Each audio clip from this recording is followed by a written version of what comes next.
Good morning, students. Welcome to our video session. In this lecture, we are going to see different types of input devices, right? Input devices like keyboard, mouse, scanner, etc. So we are starting with our first slide, input devices, right? So start kariye.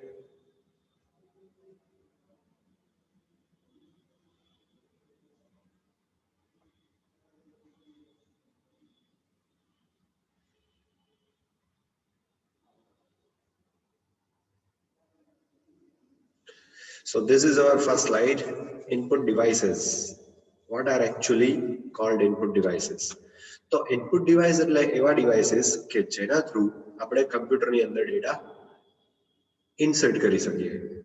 We can insert data into the computer through which type of devices that are called input devices. કમ્પ્યુટરની અંદર data input કરવા માટે જે ટાઈપના devices વપરાય છે એને આપણે ઇનપુટ ડિવાઇસીસ કહેશું. ઇનપુટ કરવું એટલે દાખલ કરવું. To insert, to input એટલે દાખલ કરવું, right? So start કરીએ. First is keyboard. A computer keyboard is an input device that allows a person to enter letters, numbers and other symbols. અલગ-અલગ symbols, letters અને numbers enter કરવા માટે ની facility provide કરતું ડિવાઇસ એને આપણે keyboard કહેશું. ખબર છે? હવે આજે બધું છે letters, numbers and other symbols તો એને કેરેક્ટર્સ તરીકે પણ ઓળખવામાં આવે છે. એને આપણે કેરેક્ટર તરીકે પણ ઓળખશું. It is one of the most used input devices for computer. Computer માટેનું સૌથી મહત્વનું ઇનપુટ ડિવાઇસ છે કીબોર્ડ. Right? પછી using a keyboard to enter lots of data is called typing. Keyboard નો ઉપયોગ કરીને તમે જે ડેટા ઇન્સર્ટ કરો છો તો એ આખી પ્રોસેસને ટાઈપિંગ કહેવાય છે. બરોબર? તમે બધી કી પ્રેસ કરો વારાફરતી કોઈ લેટર લખતી વખતે કેવી રીતે તો એને આપણે શું કહેશું? ટાઈપિંગ. કીબોર્ડનું એક સેમ્પલ છે, સેમ્પલ ઇમેજ લીધેલી છે. નાની ઇમેજ હતી એનલાર્જ કરી છે એટલે બહુ ક્લિયર નથી આવતું, રાઈટ? તો જોઈ લેજો. After that what comes is mouse. Mouse is our second input device. A computer mouse is used to tell a computer what to do. Computer mouse છે એ કમ્પ્યુટરને કહેશે કે આપણે શું કરવાનું છે. કેવી રીતે? તો કે ઇન્ક્લુડિંગ મૂવિંગ ધ કર્સર. કર્સરનું મૂવમેન્ટ. કર્સરનું મૂવમેન્ટ ખબર પડે ને? આ કર્સર એટલે આવો એરો હોય, બરોબર છે? એરો જે આખો મૂવ થઈ શકે આખા સ્ક્રીન ઉપર તો એના ઈ શેના થ્રુ થઈ શકે? It can be through using mouse.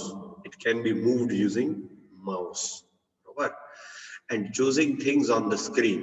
અને સ્ક્રીન ઉપરની થિંગ્સ છે એને આપણે સિલેક્ટ કરી શકીએ છીએ. તમે ડેસ્કટોપ ઉપર તમારા આઇકન્સ છે તો એને આપણે સિલેક્ટ કરવા માટે જે યુઝ થાય છે, જે કર્સરનો યુઝ થાય છે તો ઈ શેના થ્રુ થઈ શકે છે? Selection by using mouse.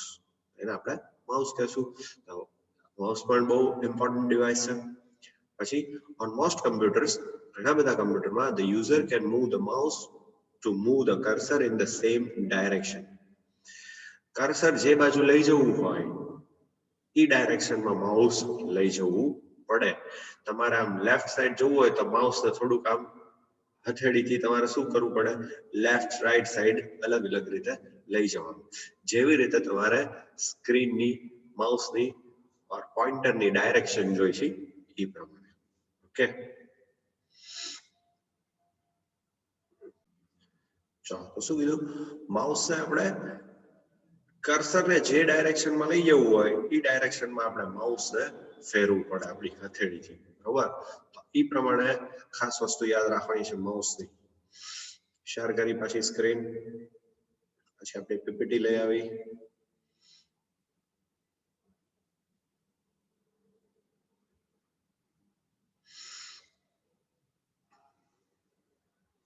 જો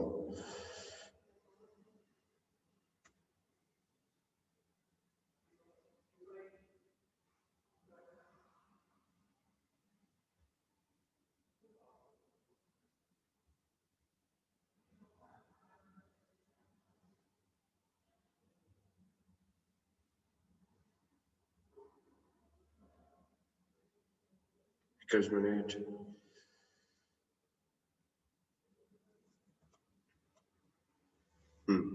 ચાલો તો અહીંયા આપણે સેકન્ડ પોઈન્ટમાં જોઈએ. ઓન મોસ્ટ કમ્પ્યુટર્સ, ઘણા બધા કમ્પ્યુટર્સમાં the user can move the mouse to move the cursor in the same direction. જે ડાયરેક્શનમાં તમારે કર્સર લઈ જવું હોય એ ડાયરેક્શનમાં માઉસને મૂવ કરવું પડે, રાઈટ?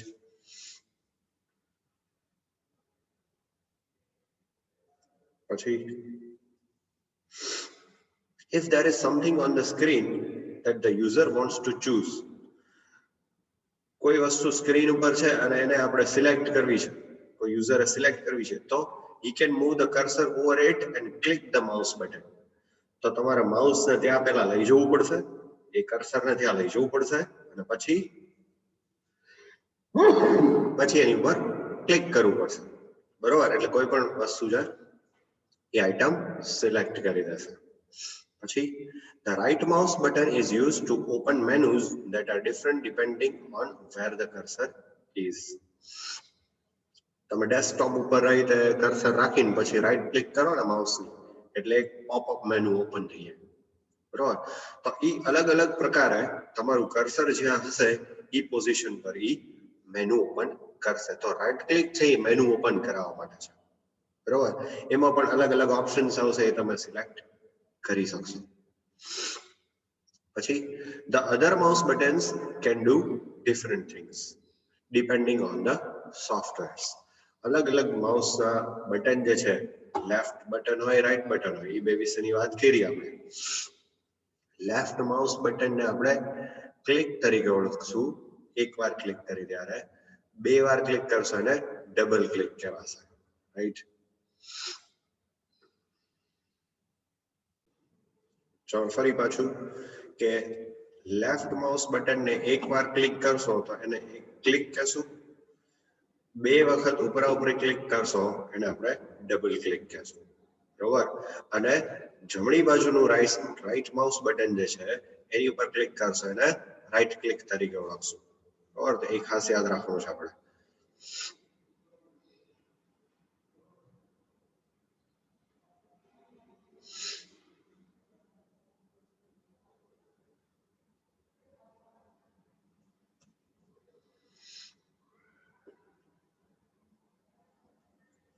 પછી if there is something on the screen that the user want to choose, ચાલો એ પોઈન્ટ આપણે જોયો કે જે સિલેક્ટ કરવું હોય એને પહેલા આપણે ક્લિક કરવું પડશે. પછી આ વસ્તુ છેલ્લા બે પોઈન્ટ પણ જોયા આપણે. the right mouse button is used to open menus that are different depending on whether the cursor is. તમારું કર્સર જ્યાં હશે ત્યાંથી તમે રાઈટ ક્લિક કરશો એટલે મેનુ ઓપન થશે. અને છેલ્લું the other buttons can do different things depending on the software. તમે કયો સોફ્ટવેર ઓપન રાખેલો છે એના ઉપર બીજા બધા બટન્સ આધાર રાખશે, બરોબર? વચ્ચે માઉસની વચ્ચે તમને ખબર હોય તો નાનું એવું એક વ્હીલ પણ હોય, બરોબર? એ વ્હીલ છે સ્ક્રોલિંગ માટે યુઝ થાય, સ્ક્રીન ઉપર નીચે કરવા માટે. તો આ બધા અલગ અલગ પાર્ટ્સ છે માઉસના. તો માઉસ પણ એક ઇમ્પોર્ટન્ટ ઇનપુટ ડિવાઇસ છે, ઓકે? માઉસનો ઇમેજ છે. પછી આવે છે ટચ સ્ક્રીન.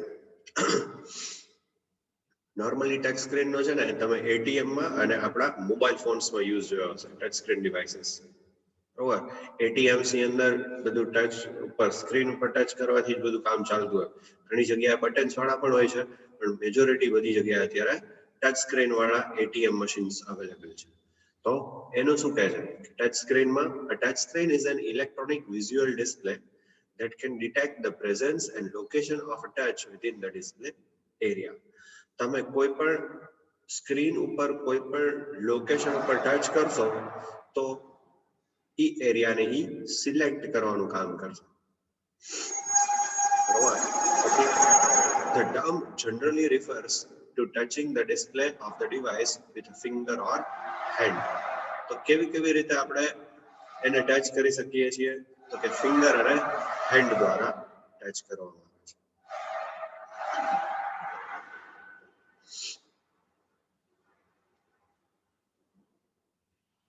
નીચે એક ટચ સ્ક્રીન ડિવાઇસનો ઇમેજ છે. પછી આવે છે સ્કેનર.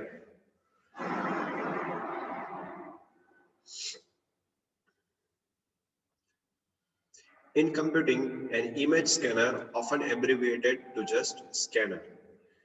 Computing or computer ની અંદર image scanner ને સ્કેનર તરીકે ઓળખવામાં આવે છે. તો એ છે શું? તો કે is a device that optically scans images, printed text, handwriting or an object and converts it to a digital image. આ એક પ્રકારનો એવો ડિવાઇસ છે કે જે ઇમેજને સ્કેન કરે છે, કોઈ પ્રિન્ટેડ ટેક્સ્ટ હોય તો એને સ્કેન કરે છે, હેન્ડરાઇટિંગ કોઈ આપણે લખાણ લખેલું હોય તો એને, અને એ બધી વસ્તુને સ્કેન કરીને એક ડિજિટલ ઇમેજ બનાવે છે. Digital image. ડિજિટલ ઇમેજ એટલે શું? કે કોઈ હાર્ડ કોપી હોય ને એને એ સોફ્ટ કોપીમાં કન્વર્ટ કરી નાખે છે. તો જે સોફ્ટ કોપી કન્વર્ટ થઈને સેવ થશે કમ્પ્યુટરમાં એને આપણે શું કહેશું? Digital copy, digital image. Common example found in offices are variations of the desktop or flatbed scanners where the document is placed on a glass window for scanning. એવા scanners તમે જોયા હશે ઓફિસીસની અંદર કે આમ ઓપન કરવાના આવે, ઝેરોક્સ મશીન જેવા હોય, પછી એની ઉપર ડોક્યુમેન્ટ મૂકવામાં આવે, બંધ કરી દેવામાં આવે, પછી એ આખો ફોટોગ્રાફ ઓર જે વસ્તુ અંદર મૂકેલી છે એને સ્કેન કરી દેશે અને એની એક ફાઇલ છે એ કમ્પ્યુટરમાં બનાવી દેશે. તો એને શું કહેશું આપણે? સ્કેનર. બરોબર? એ સ્કેનરનું એક્ઝામ્પલ છે. આ એક સ્કેનરની ઇમેજ છે. પછી આવે છે OCR સ્કેનર. તો OCR અને OMR આ બે પ્રકારના સ્કેનર આવે છે. બરોબર? તો OCR પહેલા તો ફૂલ ફોર્મ આપણને ખબર પડી જાય. Optical character recognition. ભલે આ સ્લાઇડમાં અત્યારે નથી પણ આ યાદ રાખવાનું છે. ઓપ્ટિકલ કેરેક્ટર રેકોગ્નિશન યાદ રાખજો. હવે આગળ સ્પેલિંગ આરે લખેલું આવશે ત્યારે વધારે જોશું. OCR scanners enables you to get the information from any documents into your computer systems automatically. OCR scanner છે એ આખા ડોક્યુમેન્ટની ઇન્ફોર્મેશન છે તમારા કમ્પ્યુટરમાં ઓટોમેટિક લઈ લે છે. એવી ટાઈપનું સ્કેનર છે. Just place your documents in a scanner and sit back and enjoy the benefits of automatic data capture. ખાલી તમારો ડોક્યુમેન્ટ છે એ સ્કેનરમાં મૂકી દેવાનું, બસ પછી બીજું કંઈ નહીં કરો, ખાલી બેઠા બેઠા જોવાનું. આખો તમારો ડેટા છે એ ઓટોમેટિક કેપ્ચર થઈને કમ્પ્યુટરમાં સેવ થઈ જશે. તો આ ટાઈપનું સ્કેનર છે અને આપણે OCR સ્કેનર કહેશું. બરાબર છે? OCR scanner. પછી when invoices or forms are scanned, કોઈ ચલણ હોય અથવા કોઈ ફોર્મ હોય એ સ્કેન થતું હોય using OCR scanner, they are made into pictures which the software can process. એ આખું એક પિક્ચરના ફોર્મમાં બની જશે, એટલે એનો એક ફોટો જેવું પડી જશે અને પછી આખો સોફ્ટવેર એને પ્રોસેસ કરશે.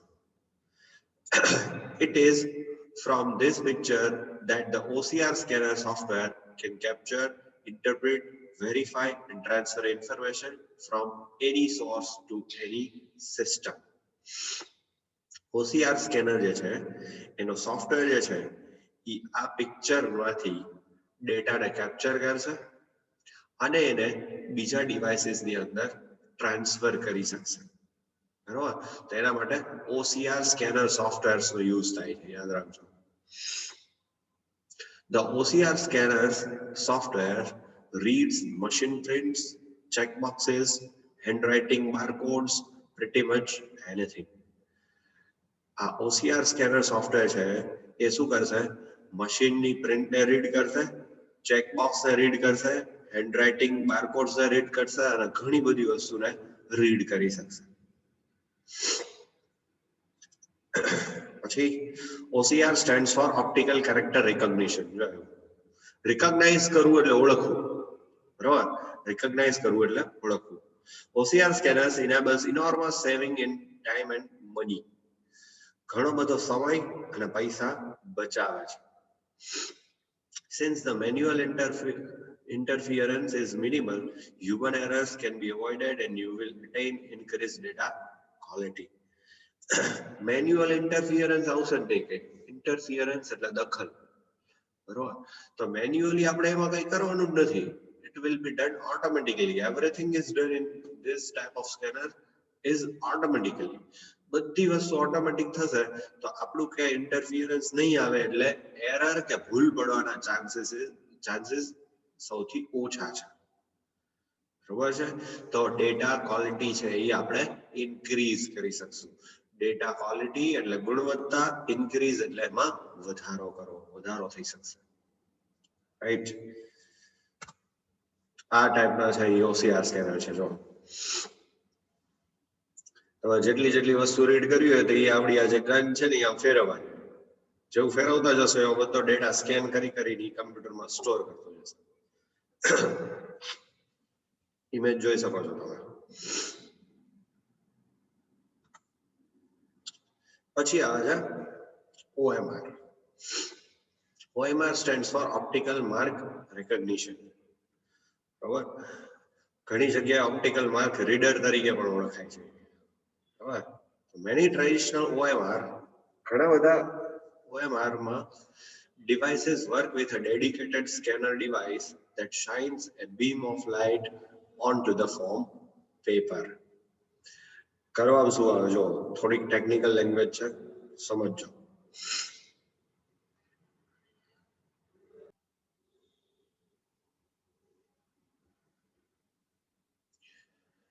ચલો OMR ના શેરિંગ ની વાત છે. તો OMR ટાઈપનું સ્કેનર છે એ કેવું છે? ટ્રેડિશનલ સ્કેનર છે. ઘણા ટાઈમથી ચાલતા આવતા હોય એવા સ્કેનર, એને આપણે ટ્રેડિશનલ સ્કેનર કહેશું, બરાબર? Devices work with dedicated scanner device that shines beam of light onto the foam paper. હવે આ લેંગ્વેજ થોડીક ટેકનિકલ છે, બટ તમને સમજાવું સિમ્પલી શું હોય. OMR શીટ ફિલઅપ કરી છે ને જ્યારે આપણે કોઈ ઓનલાઈન એક્ઝામ, ઓનલાઈન તો નહીં પણ ગવર્મેન્ટની એક્ઝામ્સ હોય ત્યાં બધા OMR શીટ આવે. કદાચ તમારે 11-12 માં આવ્યું હોય તો ખબર નહીં, બટ ગવર્મેન્ટ એક્ઝામ્સ ની અંદર આવું બધું બહુ હોય. OMR શીટ્સ ની અંદર તમારે ઓપ્શન્સ ફિલઅપ કરવાના હોય ABCD માંથી. તો તમે શું કરો છો? સર્કલને ડાર્ક કરો છો, બરોબર? તમે આખી પ્રોસેસ શું હોય સમજાવું તમને. તો એ બધા ડાર્ક કરેલા સર્કલ છે તમે એ આખી શીટને આ OMR ટાઈપના સ્કેનરમાં મૂકવામાં આવે. પછી શું કરે કે એની ઉપર લાઇટ ફેંકવામાં આવે, પ્રકાશ ફેંકવામાં આવે. પછી જ્યાંથી ઈ રિફ્લેક્ટ થઈને પ્રકાશ પાછો આવે, બરોબર? તો તમે ટિક માર્ક કર્યું હશે ને જ્યાં ડાર્ક, ત્યાંથી રિફ્લેક્ટ થઈને પાછો આવશે. તો એના બેસિસ ઉપર ઈ કેલ્ક્યુલેશન કરશે કે આ યુઝરે આ ક્વેશ્ચનમાં A ટિક કર્યો છે, B ટિક કર્યો છે, C ટિક કર્યો છે કે D ટિક કર્યો છે. માનો કે તમે D ઉપર સર્કલ કર્યું હોય તો એ લાઇટ જ્યારે ફેંકશે ત્યારે D માંથી પ્રકાશ છે એ અંદરથી નીકળશે નહીં. તમે ડાર્ક સર્કલ કરેલું તો ત્યાંથી પ્રકાશ પાછો આવશે, રિફ્લેક્ટ થશે. તો રિફ્લેક્શન થયું એનો મતલબ કે એની અંદર એવું ડિઝાઇન કરવામાં આવેલું છે કે ભાઈ ઓપ્શન ડી છે એ સિલેક્ટ કરેલો છે તો શું કરશું આપણે? એનો ઓપ્શનનો આન્સર શું છે? ડી, બરોબર છે?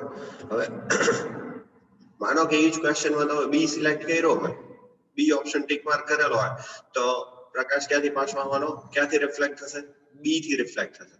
હવે જો બી થી રિફ્લેક્ટ થાય તો એના સોફ્ટવેર પ્રમાણે એ તરત સમજી જશે કે ભાઈ બી માં રિફ્લેક્ટ થયો, આ ખોટી વસ્તુ છે, આપણે તો ડી માં રિફ્લેક્ટ થવો છે.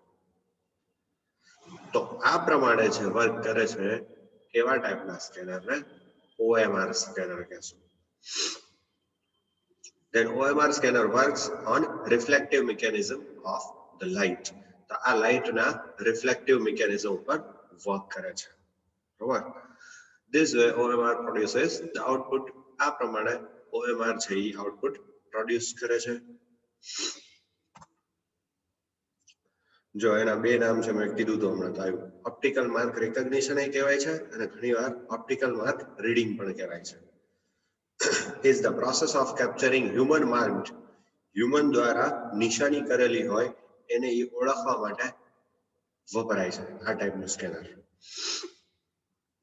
Data from documents from such as surveys and tests.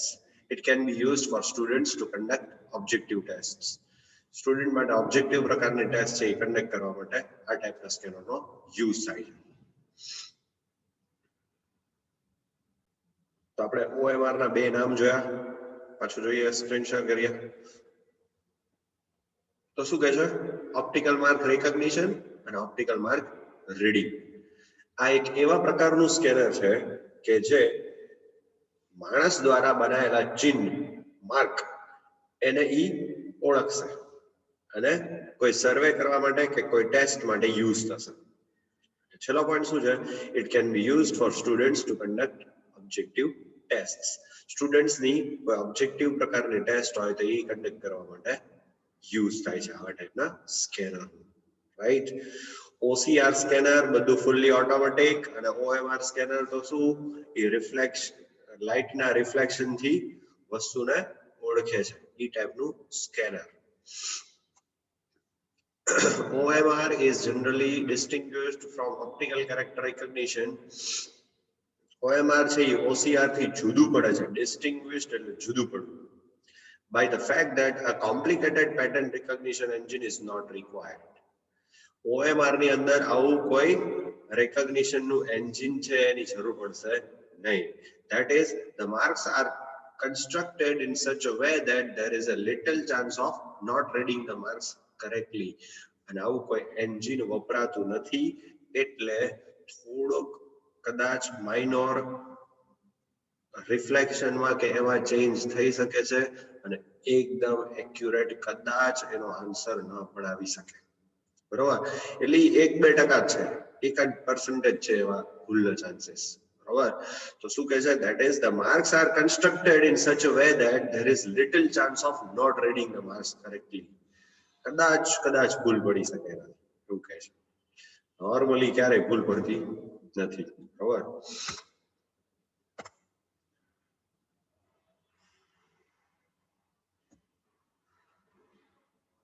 કદાચ તમને વિડીયોઝ આમાં ન દેખાણો હોય તો આપણે સ્ક્રીન શેર કરી છે એમાંથી બધી વસ્તુની ખબર પડી જશે. તો આજના સેશનમાં આટલું રાખીએ.